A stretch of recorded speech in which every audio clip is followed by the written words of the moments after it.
మెదక్ జిల్లా వెల్దుర్తి మండల వ్యాప్తంగా ధాన్యం కొనుగోలు సరిగా జరగక రైతులు తీవ్ర ఇబ్బందులు పడుతున్నారని బీజేపీ మాజీ మండల పార్టీ అధ్యక్షుడు నరసింహశేఖర్ గౌడ్ ఆరోపించారు. ఆదివారం ఆయన మీడియాతో మాట్లాడుతూ నెల రోజులుగా ధాన్యం కొనుగోలు కేంద్రాల వద్ద రైతులు పడిగాపులు కాస్తున్నా ప్రభుత్వం పట్టించుకోవడం లేదన్నారు. కొనుగోలు కేంద్రాల వద్ద ఎక్కడికక్కడ ధాన్యం నిలిచిపోయింది.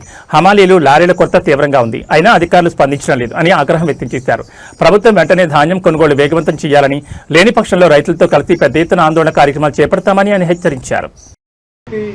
మండల వ్యాప్తంగా రైతాంగానికి చాలా ఇబ్బందికరమైన పరిస్థితిలో ఉన్నారు. ఈరోజు వర్షాలు చెడుగొట్టు వానలు పడి వడ్లు తడిసిపోతూ ఉన్నాయి.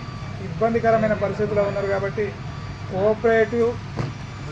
కోఆపరేటివ్ సొసైటీ, రెండోది ఐకేపీ వాళ్ళకు సంబంధించిన వాళ్ళ దగ్గర ఇప్పటికీ కూడా లేబర్ రాక వడ్లను ఆపుతూ ఉన్నారు. ఏమనంటే లారీల కొరత చూపిస్తూ ఉన్నారు.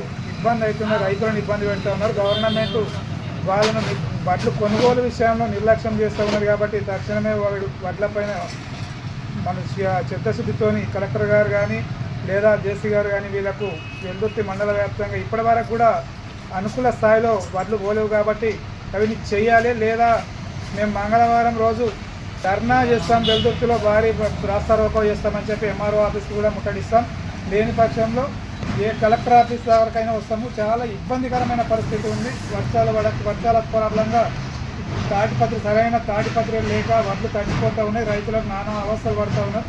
రైతుల పక్షాన బీజేపీ పార్టీ దేనికైనా రెడీ ఉందని చెప్పి నేను గవర్నమెంట్ని హెచ్చరిస్తా ఉన్నాను. జై భారత్.